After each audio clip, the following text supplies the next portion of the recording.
Damos la bienvenida a la tercera clase de Psicología del Desarrollo 1 Niñez. En esta primera parte de la clase abordaremos el recorrido histórico del concepto de infancia y en la segunda parte la historia del estudio del desarrollo psicológico de la niñez en el mundo occidental, en América Latina y Argentina.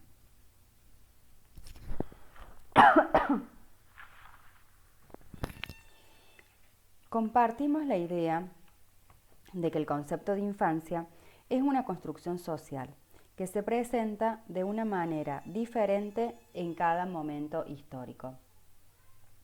Si bien siempre existieron niños y niñas, los modos en que se los representa y concibe por parte de los adultos y de las instituciones han atravesado cambios de acuerdo al momento histórico y el lugar del mundo que consideremos. Entonces, las representaciones de la niñez son una construcción social que va cambiando conforme al contexto, lo cual nos lleva a considerar que existen diferentes infancias, atravesadas por factores sociales, económicos, culturales, de género, etc. Ahora veremos el recorrido histórico desde Europa Occidental y desde Norteamérica. En primer lugar tenemos al historiador francés Philippe Ariès, quien realizó un interesante trabajo de análisis del arte medieval y renacentista.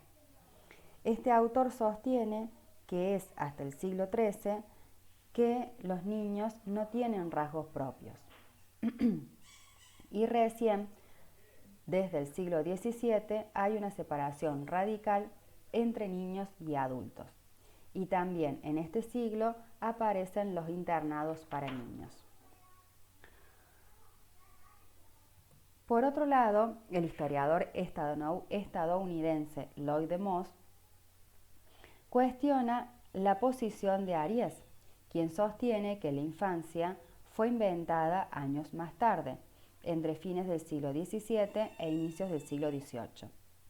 Y para realizar un abordaje histórico, prioriza los cambios psicogénicos de la personalidad, que aparecían como efecto de la interacción de padres e hijos.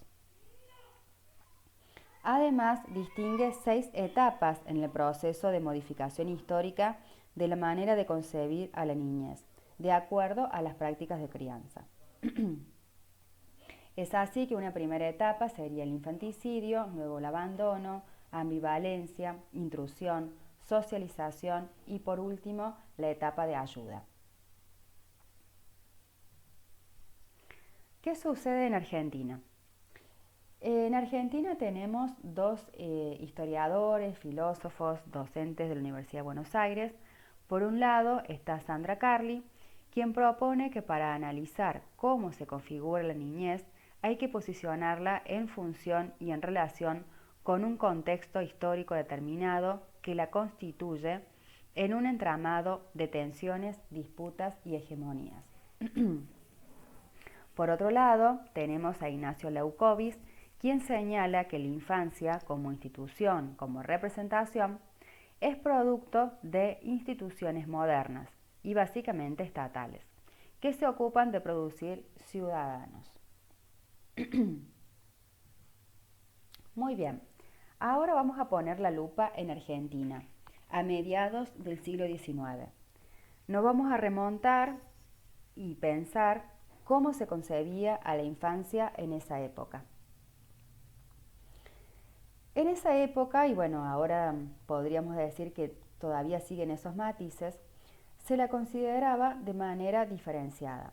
Por un lado estaban aquellos niños y niñas que se encontraban socialmente incluidos y dentro de las instituciones escolares y con familias aceptadas, y por otro lado aquellos niños que por su situación de pobreza, abandono o infracción a la ley eran considerados, entre comillas, menores y objeto de intervención por parte de las políticas sociales. Así es como, en 1919, por la preocupación de las élites políticas e intelectuales, élites políticas e intelectuales, por la presencia de niños en las calles, se sancionó la Ley del Patronato Estatal de Menores, la Ley 10.903.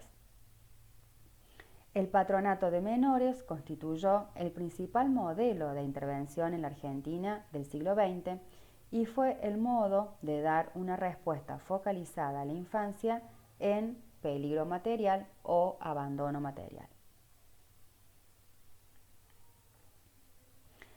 Después de casi un siglo de haber estado bajo este paradigma legal, social y político de representación de la niñez y la adolescencia, en el año 2005 se sanciona la Ley 26.061 de Protección Integral de Derechos de Niñas, Niños y Adolescentes, que deroga la antigua Ley de Patronato de Menores y retoma los principios planteados en la Convención de los Derechos del Niño de 1989. Sin embargo, sabemos, quienes trabajamos con niños, niñas y adolescentes, que aún existe una presencia residual del paradigma tutelar en algunas instituciones, prácticas y miradas que se encuentran muy arraigadas y obstaculizan el desarrollo pleno del sistema de protección integral. Ahora bien, ¿qué es y cómo se conforma el sistema de protección integral de derechos de niñas, niños y adolescentes? Supone no solo la creación de nuevas instituciones y funciones en los diferentes niveles del Estado, sino un cambio en la perspectiva de las políticas públicas tendientes a fortalecer el rol de las familias, descentralizar los organismos de aplicación de los planes y programas con el fin de garantizar mayor autonomía, eficacia y, por último, promover la gestión asociada entre los organismos del Estado y la sociedad civil y la creación de redes intersectoriales. Seguramente, las que son docentes de nivel inicial, primaria o secundaria, habrán escuchado hablar de la CENAF. Sí, es la Secretaría de Niñez, Adolescencia y Familia, que es la institución nacional que tiene sede en provincias y que trabaja para prevenir la vulneración de derechos de niñas, niños y adolescentes.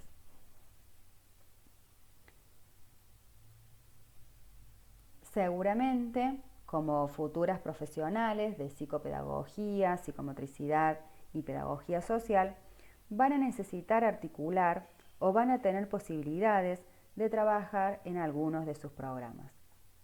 Aquí pueden ver, o quizás hayan escuchado, sobre los programas de casas abiertas, los programas de familias para familias, o también habrán escuchado sobre el Centro Educativo Integral Lely Quelén, que se encuentra al frente de la terminal de ómnibus de la ciudad de Córdoba.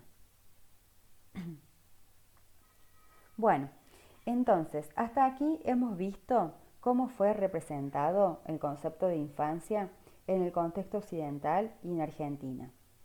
Aquí hicimos zoom especialmente y muy sintéticamente para ver cómo se concebía la infancia en la Argentina del 1900 y el cambio que implicó, sobre todo con la sanción de la ley, el paradigma de la infancia.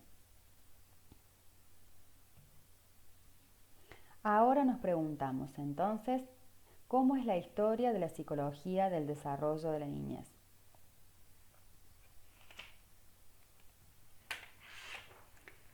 Hasta el surgimiento de la psicología científica, los saberes psicológicos se construyeron casi exclusivamente utilizando métodos especulativos y reuniendo datos a través de observaciones que generalmente no eran controladas. Esta etapa precientífica se podría dividir en dos: la primera de observaciones esporádicas y la segunda de observaciones sistemáticas. Durante la década de 1880, la psicología de la niñez surge como ciencia. Esto se debe a que en 1882 el fisiólogo alemán Wilhelm Preyer publica El alma del niño, donde utiliza métodos sistemáticos de observación e incluso experimentación, Casi con simultaneidad, el pedagogo y psicólogo estadounidense Stanley Hall utilizó desde 1883 cuestionarios masivos para recoger información de varios niños, mientras el psicólogo y pedagogo francés Alfred Binet propuso en 1899 un nuevo método para medir la inteligencia sobre la base de la correcta ejecución de tareas que exigían comprensión, capacidad aritmética y dominio del vocabulario. Este método fue el punto de partida de la conocida escala Binet-Simon, publicada en 1905. Desde los inicios de la psicología del desarrollo de la infancia como disciplina y hasta mediados del siglo pasado, la aparición de grandes teorías psicológicas, entre las que se destacan la Gestalt, el conductismo y el psicoanálisis de Sigmund Freud, favorecieron una gran producción de trabajos teóricos que repercutieron en la consolidación de sus saberes. Además, cobraron relevancia los trabajos de teóricos como Sigmund Freud, Jean Piaget, Henry Wallon y Lev Vygotsky. A estos autores y a sus teorías los veremos en los próximos capítulos del libro Infancias en Foco. Y ahora cruzamos el Océano Atlántico nuevamente y nos preguntamos qué sucedía en América Latina. En América Latina, la psicología del desarrollo infantil también encontró sus inicios entre fines del siglo XIX y principios del siglo XX, fuertemente influenciada por los enfoques teóricos tradicionales europeos y estadounidenses. Aunque las teorizaciones e investigaciones de la región estuvieron más orientadas al análisis de problemas sociales generados por las condiciones de pobreza y desigualdad que a la investigación básica de procesos cognitivos. Entre fines del siglo XIX y principios del siglo XX, fueron muchos los intelectuales latinoamericanos que se ocuparon de diversos aspectos del desarrollo de los niños, en los contextos en que éste ocurre, tanto sociales y culturales como familia y escuela. Entre ellos se destacó el cubano José Martí, quien editó la revista infantil La Edad de Oro. Allí los niños eran tratados con dignidad y respeto, cosa muy poco usual en obras infantiles de la época.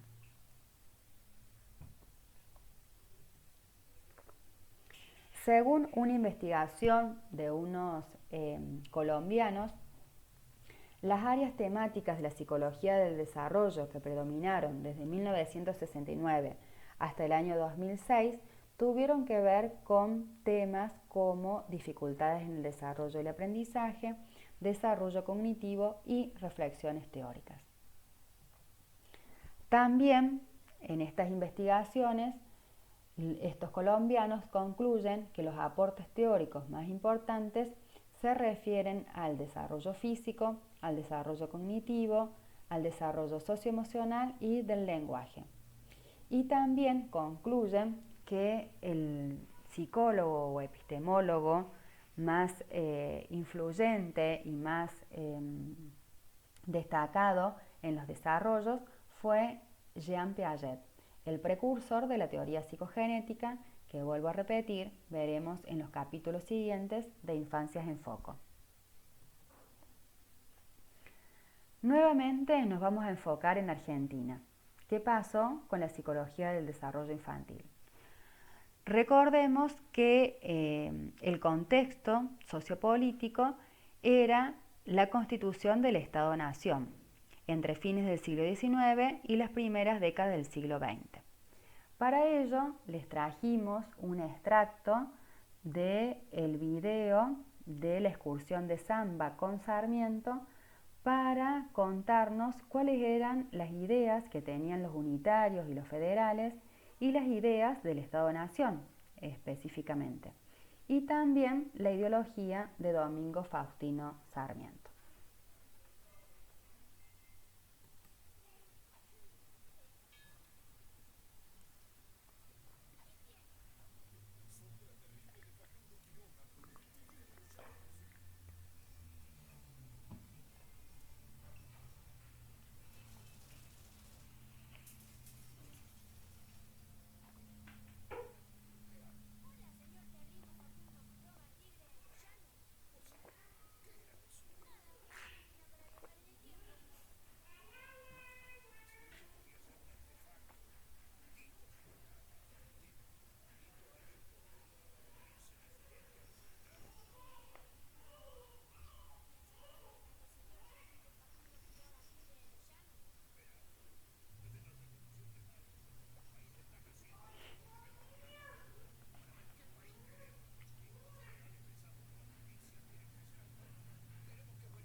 Bueno, en este contexto, entonces, la primera psicología del desarrollo se centró en el desarrollo del niño y sus relaciones con el saber.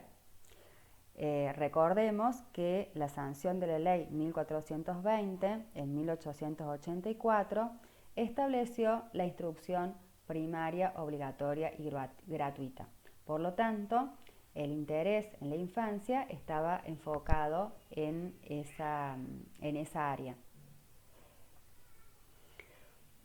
Para finalizar, les contaremos sobre dos reconocidos pedagogos argentinos, Rodolfo Zenet y Víctor Mercante, quienes hicieron sus aportes a la psicología del desarrollo en Argentina. Zenet fue un gran estudioso de la psicología experimental con fines pedagógicos y publicó un libro llamado Elementos de Psicología Infantil, donde promovía que las prácticas educativas se nutrieran de los saberes del desarrollo psíquico de la niñez. Por otro lado, Víctor Mercante llevó adelante prácticas biometristas y aportes para pensar las políticas educativas de la época. Bueno, con esta diapositiva damos por finalizada esta clase. Les esperamos en la clase número 4, en donde trabajaremos o abordaremos los aportes de Sigmund Freud a la psicología del desarrollo infantil.